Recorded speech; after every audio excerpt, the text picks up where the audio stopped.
All right, everybody. Welcome to Tax Tuesday. We'll give you a second to come on in. And if you're looking for Tax Tuesday, you're in the right place. We were going to do it Tax Monday, but then we said, no, we're going to just do them on Tuesdays. Let's see, my bar disappeared. Do you like that? Yeah. I love Zoom. All right, so if you're looking for Tax Tuesday, you're in the right spot. Let me know where you're from right now, and I'll introduce who we are and all that good stuff. But I want to figure out where everybody is in the country, since I can't see anything else. There's Mobile, Alabama. You know, my dad is from Mobile. Hey there, it just showed up. Roll Tide. My dad actually went to Auburn, so it's War Eagle. Oh, yeah. Tampa, Florida, San Diego, Godfrey. There's somebody from Canada, Maryland, Seattle, Phoenix, Detroit, Salem, Delaware, San Diego. We got a lot of folks on. Don't get nervous. All right, well, if you're looking for Roger Paris, Tacoma, Washington. Oh my gosh, we have an office up there on Broadway. David in North Carolina, Las Vegas. That's where we're sitting today. Maine, etc. So my name is Toby Mathis, and I'm joined by Ian Hansen. And Ian is filling in for Jeff, who somebody says Jeff looks great today. You grew all your hair back, Jeff. Yeah, I'm starting to lose some though. Jeff got married and he's out on a cruise ship somewhere. So he's having some fun. He looked good. Come on. You look good. Jeff's, we miss him. Oh, there we go. We got some Hawaii in the house, some San Antonio. You got a lot of people thinking that you look good. So Ian's one of our CPAs. What's your exact title? Tax manager or something like that. I don't know. He's the tax Jeff changes it all the time. That's right there. Somebody says I'm getting an echo. It's because Ian and I sound exactly alike. No, you better check your audio. All right, yeah. So Ian is the tax manager. I'm going to say Jeff 100 times today. Ian's the tax manager here out of our Las Vegas office and does a great job. So we're coming in. Somebody says casual Tuesdays. We have callers on. That's pretty good. All right. Tax Tuesday rules. Ask live Q&A. You can go right into the chat and make a comment, or you can ask a question under the question and answer. And we have a whole bunch of folks here to help you. We have Dana. We have Elliot. We have, gosh, how many people were on? We had Troy. We had Christos, or did we have Christos? I think he was. Dutch is on there. Pio's on there. There's Dutch. See, they're waiting for you to crash and burn. So they're all watching Ian to see whether he goofs up on something so that they make fun of him. Trisha, there's Patty. We got Matthew. My God, I've never seen this many. And Dana, like we have a team on to help you. If you have a question today, this is a good day to ask it, because apparently a big chunk of the tax departments come on to watch Ian. If you have questions throughout the week, by all means, ask it by emailing us at taxtuesday@Anderson Advisors. And if you need a very detailed response to your specific issue, sometimes we ask that you please become a client first. Otherwise, we just answer general questions, no problem. We don't play around here with that. We dispense free tax information so that we can help people. We always say we're fast, fun, and educational. We want to give back and help educate because we know how annoying taxes can be. Questions today. We'll just read through them, what we're going to be answering. How can I eliminate paying capital gains? I recently sold my rental property because I needed the cash to pay off a divorce settlement. What are my options? What is the best way to ensure I receive the necessary tax deductions, mortgage interest, property taxes, 121 exclusions, not a deduction, et cetera, if I purchase a house as an owner-occupant with direct financing from the seller? Should I use a third-party company that prepares my monthly bill statements? Which is better, 1031 exchange with limited time and capital availability, or paying capital gains with unlimited time available and no restrictions on capital? Good one. After receiving a sizable amount of money, how soon after do taxes need to be paid? That's actually a really good question we never get to see. If I register my vehicle under my company name, is this tax deductible? If my spouse qualifies as real estate professional, can we activate passive losses generated from our investments in real estate in a real estate syndicator, probably means syndication, multifamily apartments, to offset tax liability on other sources of active income? Is there a specific write-off for evicted tenants? I own several rental properties, and between 4 evicted tenants, I have about $20,000 in collections with a collection company that is unable to collect anything from them. After a certain amount of time, is this debt no longer recoverable? Can you explain the tax benefit of selling a stock for a loss and then rebuying the stock at a lower price? If you put money in a pre-IPO, how is it taxed? Is it true that it may not be taxed at all, depending on the amount of time it's in there? Interesting. When it comes to business expenses, do you have to provide the IRS receipts, or can you provide your business bank account statements? In regards to food expenses, does it need to be food purchased from restaurants, or can it be food purchased at a grocery store? When it comes to these write-offs, does the IRS differentiate between the two? So we got some good questions, really good questions. If somebody should the first question involve divorce if Jeff is on a honeymoon? John, that's not very nice. But yeah, we take them all. John's in trouble. All right. So Ian, how can I eliminate paying capital gains? I recently sold my rental property because I needed cash to pay off a divorce settlement. What are my options? Well, if you would have asked me before you sold it, I would have told you one option would be the 1031 exchange. However, that needs to be done before you sell the first property. So that's off the table. Other one you can look at is doing a qualified opportunity zone that will defer the taxes up to 10 years-ish. No, actually, the qualified opportunity zone is recognized in, it's as though you sold the property on 12/31/2026. So you'd have to pay tax on it for 2027. Yeah. Okay. Yep. So the other one is, the 10-year is the increase in value on the actual opportunity zone fund. You wouldn't have to pay tax. Yeah, it's a deferral.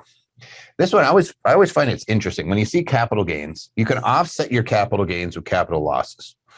That's number one. So you look around and see, do I have any capital loss carry forward? If people have them on their returns, you don't remember losing all the money. So let's say that you have a situation where in 1999, you just crashed and burned and you're still carrying forward all those capital losses. Look for those, please. Like they're probably sitting in there, one or the other crashes. You sold in 2008 when it was 38% down, and you freaked out and you sold all your stock, and then you forgot that you couldn't write it off. It might just be out there. The other thing is, like, I wish we could have talked to you before you sold, because I would have said borrow against it. You don't have to pay tax when you borrow, take a loan out on something. But in this situation, I think you're absolutely right. In order to avoid the capital gains, there's a way to defer it. You're not going to eliminate it, but you can defer it. Otherwise, it's going to involve other capital assets. You're going to have to harvest loss, or if you're a real estate professional, you could accelerate some depreciation, perhaps on another property, and offset it, because it's going to be ordinary loss. Kind of sucks to use against capital gains. It would probably offset. Would it offset your ordinary income first if I did that? I think I get to choose, right? Yeah, well, the calculation is going to take the ordinary income first before it does the capital gain. So yeah. So basically, we could just look at your total tax bill and say, hey, capital gains aren't bad. Like, you might be getting taxed at 20%. Maybe, well, if you're 20%, you're 23.8. Yeah, the net investment income tax. But maybe we look and we say, how do we offset some of your taxes as opposed to the capital gains? How do I eliminate paying taxes on that gain? Might be a better way to put it, and say, hey, maybe we look at other assets you have and accelerate the depreciation on it. Right. And you're most likely going to be in the 15% bracket in this situation. I'm guessing you've had the rental for longer than a year. So that's probably going to have you around the 24% bracket. And then if you do bump up to the 20% long term, you're probably going to be around the 35% bracket. So either way, you'd probably be looking more at getting your ordinary income down as opposed to your capital income. Yep. Yeah. So what Ian said in English is you get bigger deduction. I'm just teasing it. Somebody says, hey, don't you only have 180 days to get into a qualified opportunity zone? No, you have 180 days from either the sale, or January 1st, if it's a 12/31 property, right? So if we have a sale of a real estate, wouldn't we be looking at potentially January 1st? Yeah, and the reason they do that is most of the opportunity zones are going to be through partnerships. So you're waiting on your K1s. So they're looking to give people the most time possible to figure out what the gain is. Yeah, and then there's two parts. You have the qualified opportunity zone fund, which you have to put the money into. The fund has to invest that in qualified opportunity zone property, and it's a threshold. It's like 90% within 180 days. So technically, on this scenario, we could probably be putting stuff into an opportunity zone more than a year after the transaction. So we'd set up the fund right away, like get it before June so that you can defer it. And then we'd be looking at the investment and making sure you're in an opportunity zone investment. But I don't know, are you high up on opportunity zones? Do you like them, or do you think that's more of a pain? Not as much. Yeah. 1031 would have been a better option. Yeah. There's Sherry. You're so nice. Sherry's so sweet. She's always nice. All right. What is the best way to ensure I receive the necessary tax deductions, most likely the mortgage interest deduction and the property tax, if I purchase a house as an owner occupant? So somebody's doing owner financing to you. You're buying it from an owner. Should I use a third party company that prepares my monthly bill statements? Generally, the person that is selling you the house should be issuing you a 1098 at the end of the year. It's required for anyone that pays over $600 of interest. They should have some sort of amortization schedule that'll break down the principal and interest for the payments each year, so you know which portion is actually deductible. The principal is not deductible. It's a return of the liability, so only the interest is deductible. Then property taxes, they usually come through on the 1098 as well. I know like California is a good state that doesn't usually have those on there, so you'll have to go check the county the property's in to pull those.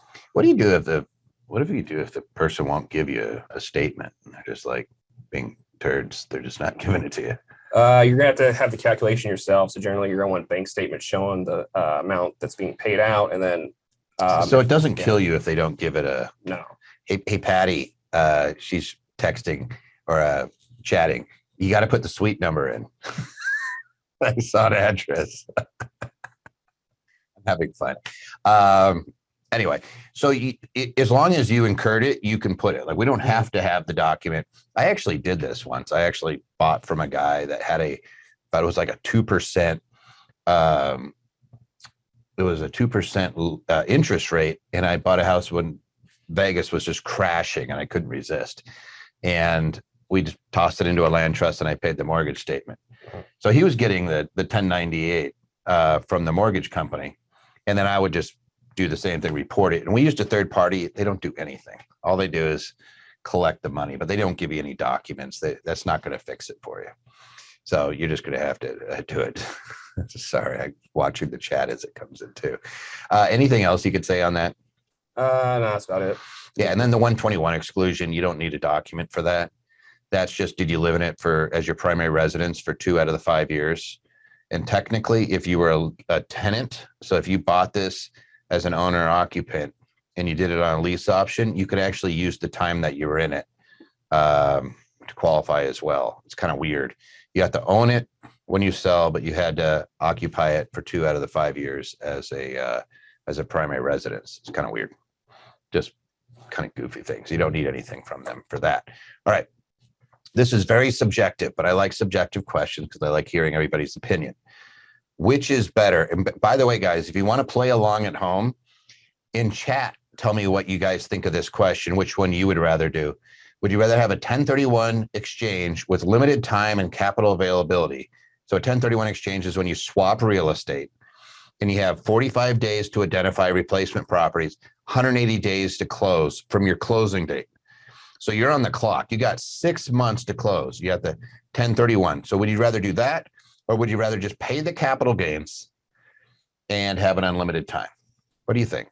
Well, I think the first question you have to ask is what brackets are you in? Because if you have no income, you can have up to about 80,000 of long-term capital gains. So if you're selling your rental and that's the only thing you have, and you get about 60K capital gains, you're not gonna pay any tax. So at that point, you might as well just take the cash out. And then if you do decide to go buy another property, then you can do that. Yeah, we're seeing some good ones. 1031, if there's a property to exchange to, pay the capital gains because it's in the 10% tax bracket. So you got to look at it. It all depends. So you guys are starting to become somebody said, I'd rather have Ian answer the question. What did I do? David's like, you're harshing on me already. 1031 is if the gain is enough. Yeah, everybody's now saying it depends. They become CPAs. Yeah, you learn the secret to making millions of dollars. You become a CPA and say it depends. Somebody says, what do you think of deferred sales trusts? Okay, there we go. Now we're starting to think, all right, so we have an exchange and I'm worried about, like, I don't want to be in a situation where I have to force myself to find a property, especially in this marketplace, right? People, look at that. They're just being mean. Yeah. But let's just say that I want to recognize the income over a longer period of time. Maybe I don't even need the money. I'm just saying I just don't want to get killed on the tax. So maybe it is somebody that's in a higher tax bracket and you have a few choices. I could do the deferred sales trust. Not a huge fan of trying to do the monetized sales trust. I'd rather just do a typical installment sale and recognize and get the money over time, and then get that property back. But you could also do a qualified opportunity zone. You could also look and see if you have other capital losses to offset. Maybe you're a real estate professional and we have the ability to accelerate a bunch of depreciation that's going to cause us to go even negative as far as income so that we can offset that way. It's interesting also that, like, on recapture, it's not just capital gains. The recapture is at your rate too, capped at 25%. So we have to look at all that. Or, hey, I just want the cash.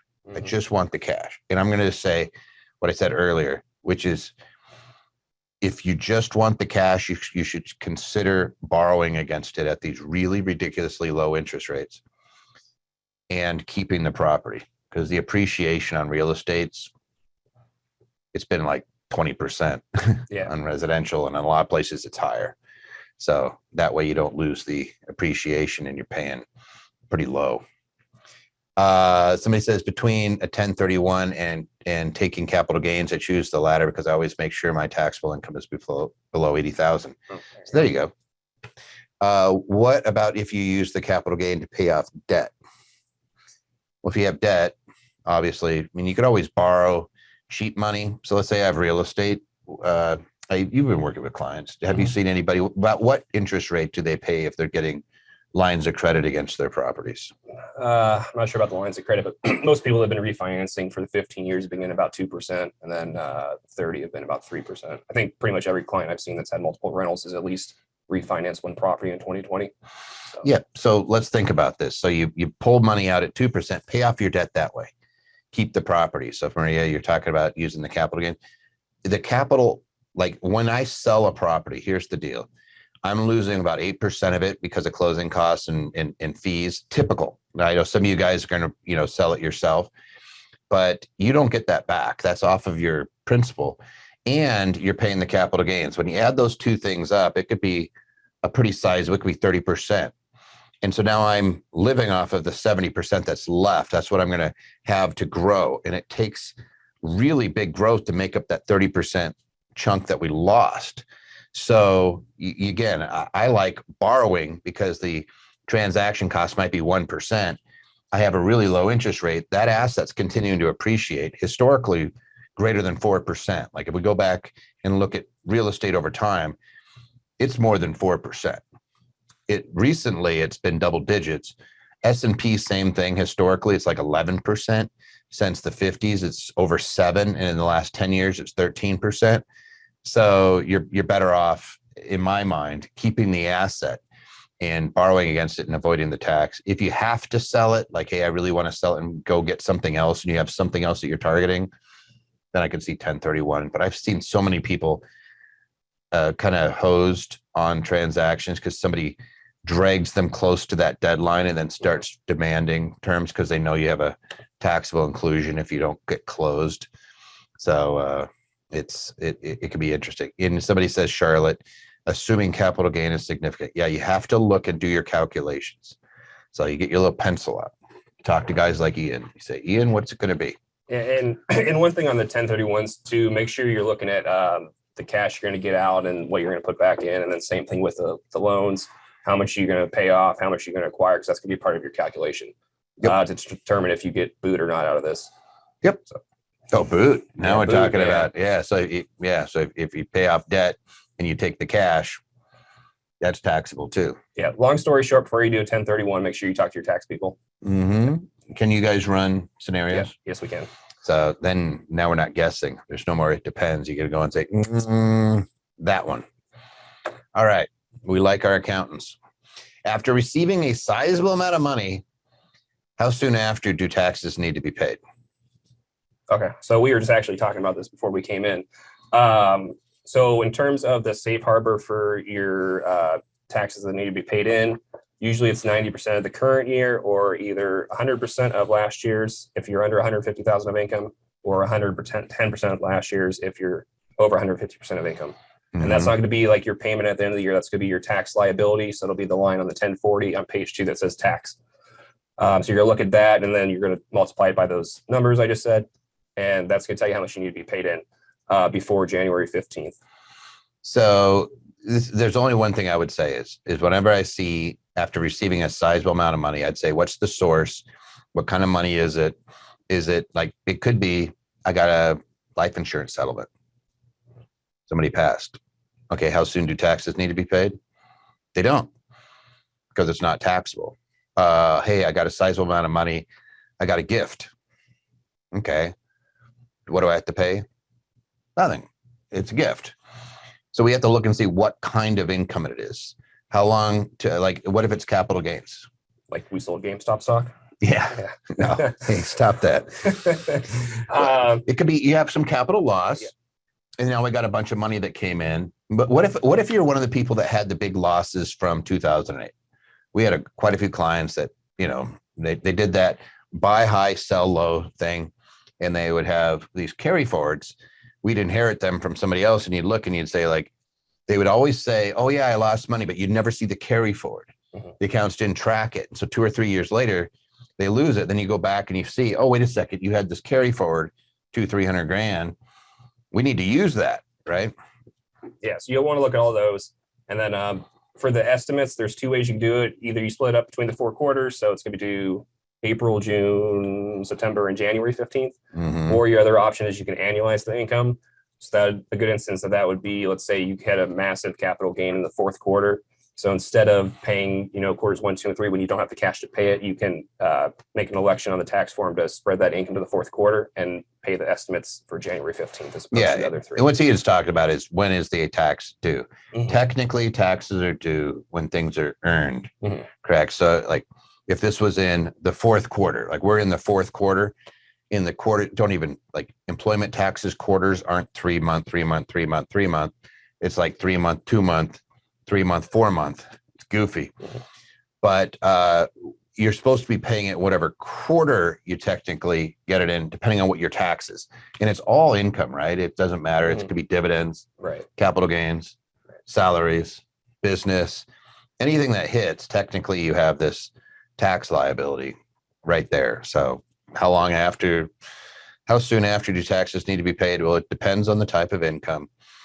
It depends on how much you've already paid. It depends on if you have losses. It depends on a lot of different factors, whether it qualifies to do a qualified opportunity zone, whether it's whether the source of the income is even taxable.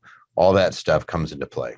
I love these types of questions because it really does give us the ability to kind of say, like it's not an it depends. That's a very open-ended question. Speaking of open-ended questions, this one's actually pretty straightforward. If I register a vehicle under my company name, is this tax deductible? What do you think? If it's 100% business use, yes. If not, you got to figure out what percentage it is, and you would be able to take that out. Yeah. So the fact, like, how important is it, company name versus you own it? So yeah, generally you don't want to put a vehicle in your company's name if it's not going to be solely used for business. If it's going to be like a personal vehicle you have, they'll say like you do real estate on the side and you're taking clients out to view houses. Generally, you're going to want to take a mileage log, and then you'll either take the mileage expense, whichever the rate is for each year. It's generally around 55 cents or so per mile, or you could take your total mileage for the year. First divide the business mileage by the total mileage, and then you can multiply it by your actual expenses and figure out which one's better. Yeah. Now, so let's just say it's Joe Schmo, ABC company. they have a little S corp and they're going to use it 50-50. Maybe they're doing, let's say they're a realtor. Mhm. Would you buy it in the company? I would not. And then you're got to worry about commercial insurance, getting the loan under the company's name. You just hit one of the big ones. It may be more expensive. Once you toss it in the company, it's no longer a personal use vehicle. They expect you to be allowing employees and other things to use it. And it's kind of like a rental car. They kind of know how people are going to treat that car. The insurance companies probably have stats on everything, but it's more expensive. If you do get into an accident, guess who gets sued? The company. There's huge cases where somebody was driving a company vehicle personally, and the company still gets sued. Like it was somebody in the family and driving down and harms somebody significantly. The company gets wrapped in. It's almost always better just to own that thing individually. Now, if you own it, and let's say I'm the company, can I reimburse you for the depreciation and things like that on that property? Yeah, if you take the actual expenses, yeah. If I do the actual expenses, we have to calculate oil changes, gas, maintenance. I don't just repairs, insurance, etc. And the mileage expense that the IRS comes up with actually has a depreciation component in it. So they look at the average cost of vehicles plus all that. So there is actually a portion that's for depreciation in there. Yeah. So I like to say, somebody says lease it back to the company. Maria, not so much, just because there's two sides. And I don't mean to just disagree with you, but if I lease it, now I have a taxable event coming to me. And then I'm playing, all right, is it the company provided me a leased vehicle? Now I have lease inclusion in my income. So for example, if I lease a vehicle for $1,000 a month as a company, and then I give it to Ian to drive around personally, he now has income of wages of $1,000 a month, subject to withholding, income tax, old age disability survivors, Medicare. We don't like that. Like that's the part that accountants sometimes screw up, where they don't realize that if I have a vehicle and it's 75% personal, 25% business, and the business is paying for everything and it writes it off, I now get 75% of the lease value. The IRS publishes a chart, says here's the lease value of your vehicle, and I'm going to have a taxable event. It's kind of like if I went to an employee and said, hey, you're the greatest employee ever. Here's a new Corvette. That's taxable to them. Let's say it's $100,000. That's $100,000 of taxable income to that person. And they may not even want a Corvette. Would you drive a Corvette? For 30,000, probably, yeah. You're such a cat. They're like $100,000 now. Well, if you're putting it on my W-2, I'll take it. Yeah. But would you buy yourself a car? No. How many guys out there have been like liking the Corvette? I have like a friend of mine bought a Corvette and I was like, you're not 50 yet. Right. Yeah. That's horrible. Nobody's like, everybody, I'll take the Corvette. See, some of these guys like the Corvettes. They look like spaceships. They're pretty amazing. I just know I would last about 2 days before you'd find me in a ditch somewhere, because they're just like rocket ships. I'd probably be arrested for reckless driving, but yeah. Yeah, you got to be careful with those. They're beautiful. They are beautiful in somebody else's garage. So I go, that's a really great car you got there. You want to drive it? No, the voice has one. Who's the voice? Oh, no, Patty. I know who you're talking about. All right. If my spouse qualifies as a real estate professional, can we activate passive losses generated from our investments in a real estate syndication, multifamily, to offset tax liability on other sources of active income? What say you? Well, if you're going to aggregate them in, then yes, you would be able to make those losses non-passive, so you can take them this year. However, that wouldn't actually activate anything that was a carryover from last year. So if you have any passive activity loss carryovers, you activating it this year would not activate those. Yeah, so a passive loss can only offset passive income, right? Mm-hmm. So when you're a real estate professional, it doesn't change the nature of the income. It just says it's an exception to the passive activity loss rules. So typically rent is passive unless you're a real estate professional, in which case then it's just not passive. And then you have to still do one other thing. You have to materially participate. So like Ian and I could go out and we could start up a pizza shop. I always use pizza shop. Mm-hmm. I like pizza. So they're still talking about Corvettes, by the way, like on the chat. So we start up a pizza shop and I say, Ian, you're the better pizza maker. I'm much better at going on vacation. And so I put money in, he puts money in, and the pizza shop makes $100,000. We're 50-50 owners. We each get 50,000. Ian's is active. He has to pay self-employment tax. My portion, passive, just like rents. That's what we're looking at. So we have these things called passive activity losses. So here you are, a real estate professional. You have losses coming from the real estate syndication, and it matters whether it's an LLC or limited partnership for the second portion as to whether you materially participate, right? So let's say that you have a syndication, it kicks down $10,000 of loss. You're a real estate professional. You have everything else you manage to have zero income. You've offset all your income. Do you get to take the $10,000 loss from that syndication? Give you an NOL, but yeah.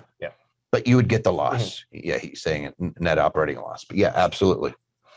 So being the real estate professional just means your real estate activities are no longer passive. They're no longer subject to the passive activity loss rules. It's so long as we have to do one other thing. We have to elect to aggregate all of our activities, right? Group all of them. Is that what that's called? Yep. All right, let's go to the next one. Is there a specific write-off for tenants? I own several rental properties between 4 evicted tenants. I have about $20,000 in collections with the collections company that is unable to collect anything from them. After a certain amount of time, is this debt no longer recoverable? Okay, so from the tax standpoint, you're most likely going to be on cash basis. So in terms of getting a deduction for what you didn't collect, you're not going to be able to receive that. The only way you would be able to is if you're on accrual basis, which essentially you would be recognizing income as it should be earned, not as you receive it. So if that's the case and they determine this is uncollectible, then you'd be able to write that off as a deduction. All right. Nobody knows what cash and accrual means. So cash accounting is I get cash, I pick it up as income. Accrual is I do the work, but I don't get the cash. I'm going to pick it up as income anyway. Yep. So if I do work for Ian, and let's say that I invoice him $2,000 under cash, I haven't received any income. There's nothing. Under accrual, I have to pick up the $2,000 because I invoiced him $2,000. In rental, do you have anybody that does accrual in rental? I don't think so. And if they do, I usually tell them to stop and change it. For this very reason, right? Because you're owed 20 grand. You never recognized it as income. Therefore, you get no deduction. It's going to be a big zero. If you were accrual, you would have recognized $20,000. Now I can't collect it. I'd get a $20,000 deduction. I'm at zero. If I loan money to Ian, I'm part of my business, and I loan him $20,000. I didn't get a deduction. I had to pay tax on the 20 when I made it. Now I invest it. He doesn't pay me back. I have to show that I've exhausted my abilities to collect it. So usually it means suing him, trying to go to court, trying to go to collections. It's all you got to do. Then I would get to write it off, but I have to be in that business. So it gets a little tough. So the answer to this question, then you'd say, sorry, but you're not going to get it. Yeah, you won't get anything for it, but also you didn't pick it up as income. 99.99% of individuals are going to be on cash basis. All right, I'm going to go back to this previous question. And the reason is because there's actually somebody says, in regards to the real estate syndication, I'm in a similar situation. My wife and I have a partnership. I am 90% passive. She is 10% active. This year, I lost $20,000 in a syndication in which I invested in my own name. Can we take the deduction? So the question, Amanda, would be, what type of syndication? Was it a real estate syndication? And what type of activity are you and your wife doing? It sounds like it's real estate. Oh, I guess it is real estate from the syndication. But if you're a real estate professional, does it matter? Yes, she is. So if one of you is an REP, real estate professional, then you both are. Yep. So you can combine them together. So your real estate activities are no longer passive. So long as you meet the 750 hours, more than 50% of your personal time. Just one spouse has to meet that prong. So prong one is 750 hours in any real estate business that you own a greater than 5% share of. So I could be construction, I could be development, I could be a property management, it could be other properties. And yes, real estate. She is a real estate professional. I am not. That is fine. So what he's saying is it came down to my name. So it doesn't matter. You are automatically a real estate professional if you qualify. One spouse is a real estate professional, and together, all of you, both of you, both of you materially participate on your group real estate activities. You have to make an aggregation election. So you have to treat all of your real estate activities, including that syndication, as one big real estate activity. Now you don't have to worry about passive losses. See, now we have happy people. All right, so we already talked about the tenants. The one thing I'd say on the tenants, by the way, is if you were owed back rent, I don't know if you can get it now, but when they're in there, we were pretty successful at getting the government money for paying for back rents. The hardest thing was getting the tenants to sign things or come to the door half the time. Sometimes they think you're about to toss them out and you're like, no, no, no. I want to help you get the funds. I want to help me help you, right? I don't want to throw you out. That's a pain. I have to repaint and do the carpeting and everything. It doesn't do anybody any good. So we want to do that. Somebody says, but wait, 90% of that income is exposed to FICA, correct? No. This is just for the loss. Real estate professional is just about losses. You don't have to worry about FICA because it is still a non-passive real estate activity. It's still not passive. It's a non-passive real estate activity. It's not subject to self-employment tax. Right. To give you the technical thing, the self-employment tax is usually on box 1, which is the ordinary income. So it'd still be listed as real estate on box 2 on the K1. Yep. So you are good. See? All right, good. Can you explain the tax benefit of selling a stock for a loss and then rebuying the stock at a lower price? So this would be considered harvesting losses. So let's say I've got about 25K of capital gains this year, and I got a couple stocks that are showing about a $2,000 or let's just say $5,000 loss right now as it stands. I could sell those now, take that 5K loss. So I'll bring my bottom line down to 20 as a gain. And then after 30 days, so day 31, I can go back and buy that stock. Mm-hmm. So this is the wash sale loss rule, right? This is where you hear about the accountants say wash sale. It's a wash sale loss. So when you take a loss on any security, if you buy that security or a substantially similar security, so like if you sell Exxon at a loss and you buy Chevron, you might be in trouble, right?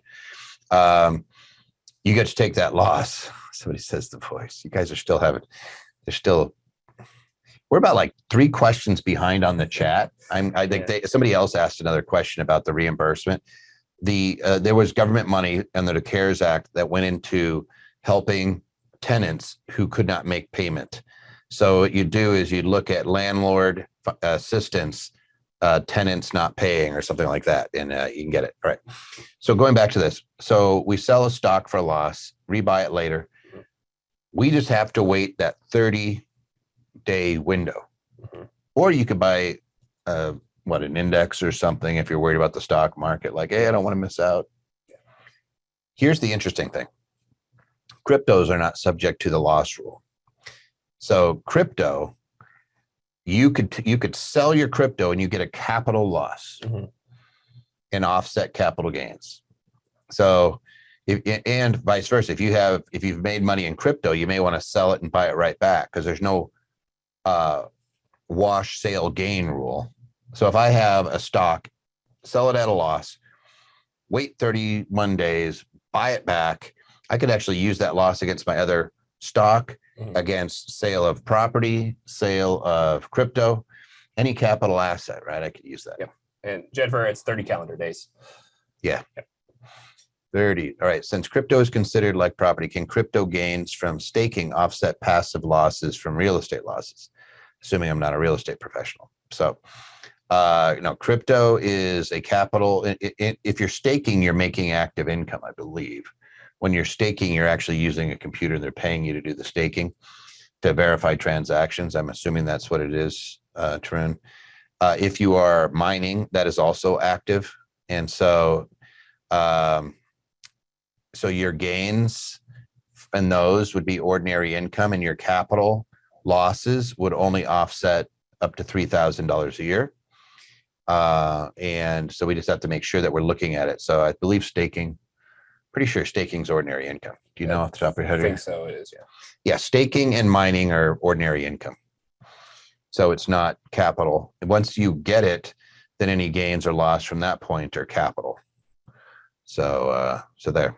Okay, we get to go to another one. If you put money in a pre-IPO, how is it taxed? Is it true that you may not be taxed at all, depending on the amount of time that it's in there?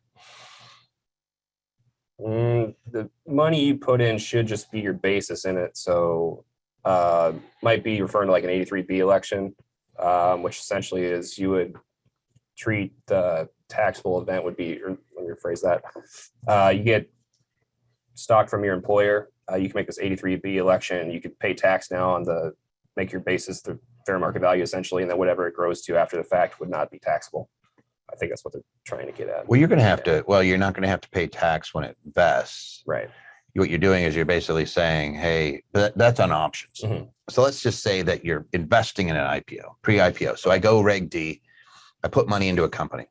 Is there any tax implication to doing that at all? There shouldn't be. I'm not too sure. Right. So I invest, it's no different than buying Microsoft shares. I don't get any deduction for the purchase. Now I sit there and it grows to be worth $10 million, or your Elon Musk, $20 billion, 30, what do you, he's worth 200 billion or some ridiculous amount now, right? So let's just say that it grows to be worth a substantial amount, $50 million. You put in, let's just say you put in $500,000. You can always take back out the $500,000. No tax, that's your basis. You go above that, it's long-term capital gains. So you're going to have to pay tax on it at some point for some reason. There's very few little exceptions, and the exceptions could be if you are in a qualified opportunity zone and you use deferred money and you hold it for longer than 10 years, then, and more than 50% of the employees are in that opportunity zone and it goes public, then technically you could avoid tax on that up until what year? 2025. Like you could reset the basis, 2045. Yeah, 2045. So there's one way to do it. If it's in a retirement plan like a Roth, you would never pay tax on it. I'm trying to think of anything else that could possibly be there. There are some small business stock, which that wouldn't work because it's if you're taking it as an IPO. So I don't see another way to do it.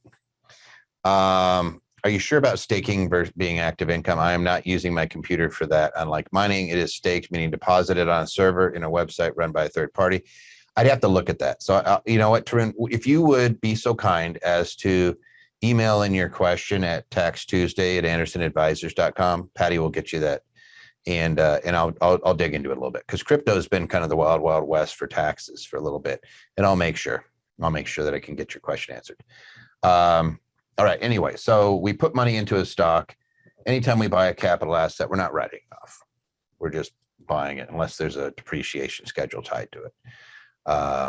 Somebody says what we'll do is we'll try to take that. And I might use that as one of the questions at the next Tax Tuesday. So the crypto stuff always gets some, get some chattering. All right. Next one. When it comes to business expenses, do you have to provide the IRS receipts, or can you provide your business bank account statements? In regards to food expenses, does it need to be food purchased from restaurants, or can it be food purchased at the grocery store? When it comes to these write-offs, does the IRS differentiate between the two? All right. Well, first things first, you actually have to get examined before you're going to need to provide it to them. So there's that.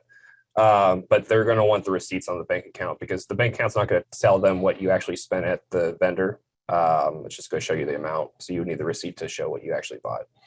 Okay. So if it's food, right. Unless it's under $75, right, you don't need anything for $75, right? Right.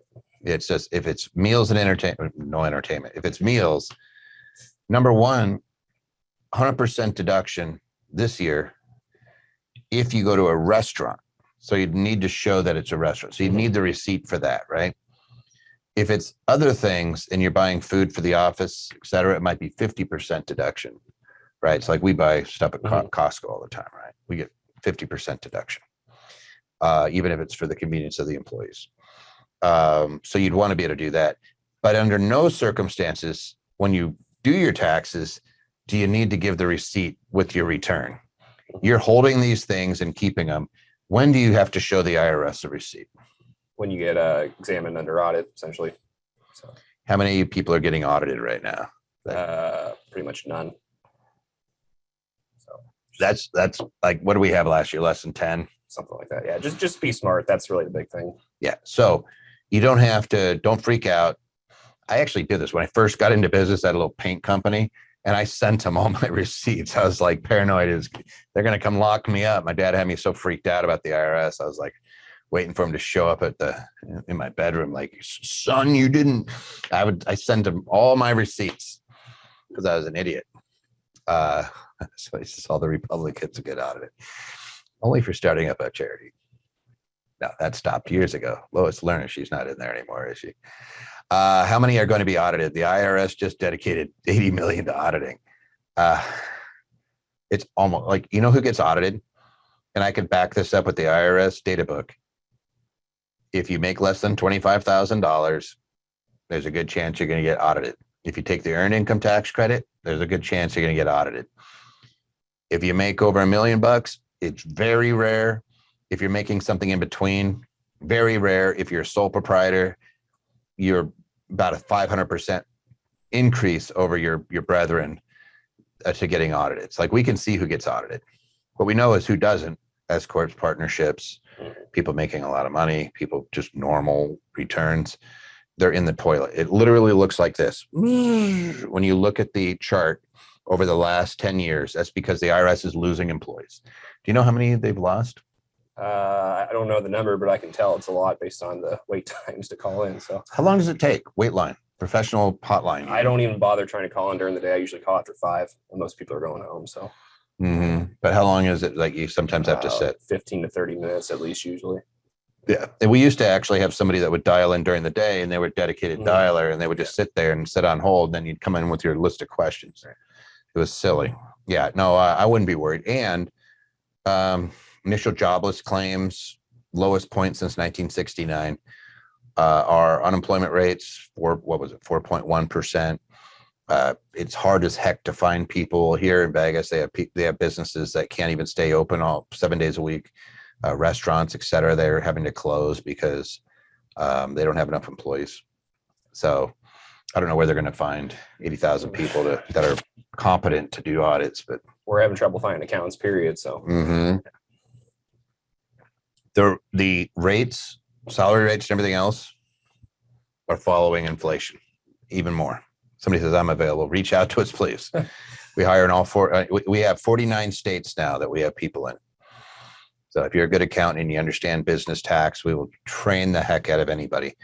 If you have the aptitude, if you have any friends, send them our way, because we literally, we had to turn off accounting for about 3-4 months last year. We couldn't even, nobody could come in. We weren't taking any business. So then you say, well, why are you doing Tax Tuesday? It's like, because we love helping people. Yep. So you're always looking. All right. Hey, good. Hey guys, real quick, this is obvious slide to go to YouTube. And if you like this type of information, come in. I think we're posting the videos of a lot of the previous Tax Tuesdays. We cut them into pieces and put them out there on YouTube. But also, we have an event coming up. Patty, do we have the link to go to the event this weekend? On Saturday, I'm teaching another Infinity Investing workshop. If you've never been to an Infinity Investing workshop, wrote a book called Infinity Investing. It was bestseller on Google. Yay. But what it really is helping people generate income, just because we look at our tax returns of all of our clients, and we're always looking to see what people are doing that consistently make money. And if somebody says, I got your book, reading it now. Cool. And what we found is that it's kind of the boring stuff. It's really putting your right hand under your right butt cheek, I'll do my own. Taking your left hand, putting it under your left butt cheek. That's what you do in investing sometimes. And you sit on them, right? And you just try not to do anything while the rest of the world's going nuts. You just stay calm and have a long view, 50 years, 100 years, 150 years out. And you'll be amazed at how successful you are just because you didn't do anything. There we go with the butt cheeks again. Don't be a hater, Sherry. My hands, I keep them warm that way. Yeah. So anyway, it's really good book. And if I may say so myself, because it took so long to write, wrote it published by Forbes. But what it really comes down to is it's helping a lot of the younger people who have kind of lost some hope in this world. You're like, no, it is possible. The American dream is still alive and well and getting out there. Something says, I called the IRS a few times about an inquiry. The IRS automated system simply suggested that they were not taking calls for the issues and hung up on me. Try calling in it opens up at 7 a.m. your local time every morning from Monday through Friday, and it closes at 7 p.m. So try calling either earlier or try calling in later. Let's see. Somebody says they finally got you to smile. All I got to say is butt cheeks. Who's the guest? It's Ian, one of our tax managers and a really good guy. Toby must have a hot seat. See? Thank you. There we go. You did a really great job today, sir. All right. If you have any questions, send them in Tax Tuesday to AndersonAdvisors.com. Visit us at AndersonAdvisors.com as well. But send in your questions. We get hundreds a week. We try to answer them all. And then they flag a bunch and we pick. I usually just go down the list and say, here's 10, 15 questions. I've been much better this year. We used to go 2 hours every one of these, and they always say it's an hour. We're actually hitting it. We're allowed to do about 10. After that, they literally cut them off because I'm not known for going short. If you have any other questions, they answered. Get this. Do you see that? 140 questions. There are still 20 questions open, which I am shocked at with the number of people we have, but they answered 140 questions. And I can just say, where could you get accountants to help you without giving you that big old nasty bill other than right here at Tax Tuesday? So by all means, share this with your friends. We love getting all the questions. It helps us keep our blades sharp and lets us know what's going on out there and what's really important to people. And we always learn something. I always learn something, listen to Ian, and not from Jeff so much, but from Ian, Jeff sometimes. He's not here and we finished before 4, so maybe it's a sign. He's sometimes a chatty Cathy. Don't tell Jeff. Shh. He's on his honeymoon. He's busy. He's busy right now. Well, maybe not right now. It's getting old.